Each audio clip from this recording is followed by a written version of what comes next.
Good afternoon, students. Class 8 Social. I've already explained these lessons in the online classes, and I am giving you the summary of the lessons. What is resources? Our resources. Resources means हम अगर हमारे language में समझने जाए, resources का मतलब होता है संपदा, जो नेचुरली संपत्ति हमें मिली हुई है उसको बोलते हैं संपदा। इस रिसोर्सेज के टाइप्स कितने होते हैं, ये सबसे जनरली क्लासिफिकेशन है natural resources, manmade resources, human resources. Natural जो प्रकृति अपने आप में हमें दे के भेजा है दुनिया को सृष्टि करते टाइम।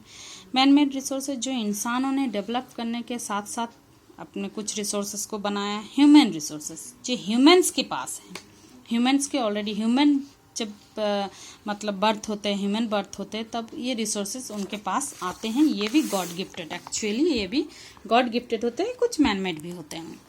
हम इस फ्लो चार्ट को समझने की कोशिश करेंगे। रिसोर्सेज में आते हैं नेचुरल रिसोर्सेज में सन, लैंड, वाटर, कोल, आयरन और मिनरल ऑयल, ये सारे आते हैं नेचुरल रिसोर्सेज में। मैनमेड रिसोर्सेज में रोड्स, रेलवेज, बिल्डिंग्स, पार्क्स, क्योंकि ये सारे मैन या ह्यूमन बींग के थ्रू बनाया हुआ है। एंड आते हैं ह्यूमन रिसोर्सेज जो ह्यूमन्स को मिलता है, एजुकेशन गवर्नमेंट के थ्रू मिलता है। हेल्थ, वो खुद अपने आप का ध्यान या ख्याल या एक्सरसाइज के थ्रू, खाने पीने के थ्रू हेल्थ बनाते हैं। एंड इंटेलिजेंस, ये गॉड गिफ्टेड भी होते हैं, कभी कभी अपने अचीव भी करते हैं, सक्सेस अचीवमेंट भी होता है हार्डवर्क और डेडिकेशन के through.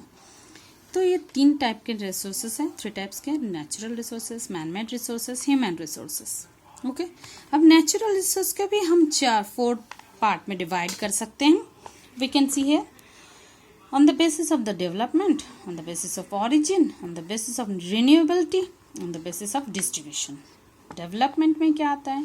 Actual and potential. Actually क्या क्या ज़रूरी है हमारे लिए और क्या क्या पोटेंशियल है, क्षमता देते हैं वो। On the basis of their origin, origin इसकी उत्पत्ति की तरफ, जो सजीव है और निर्जीव है, abiotic and biotic. On the basis of the renewability, कौन सा रिन्यूएबल हो सकता है, कौन सा रिन्यूएबल नहीं हो सकता।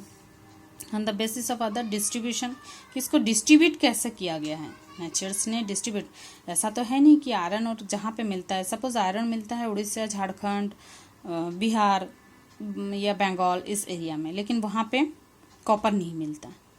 अब जहाँ पे कॉपर का खान है या कॉपर माइंस है, वहाँ पे आयरन माइंस नहीं है।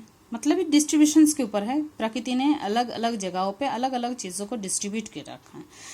होता है लोकलिस्ट एंड ऑबिक्यूटस। ऑबिक्यूटस मतलब जब किसी चीज़ को इक्वली सब में बांटा गया। सपोज सनरेज, सन की रोशनी हमारे पास इक्वली आता है। और लोकलाइज्ड कौन सा है? आयरन और कोल और, ये सारे होते हैं लोकलाइज्ड, जो लोकल किसी एक पर्टिकुलर जगह पे मिलते हैं। ओके स्टूडेंट्स, मैं ऑलरेडी इस चीज़ को यहाँ तक आई थिंक यहाँ तक मैं एक्सप्लेन कर चुकी हूँ। आप घर पे इसी चीज़ को पढ़ते रहिएगा, आपको समझ में आ जाएगा। Okay, thank you.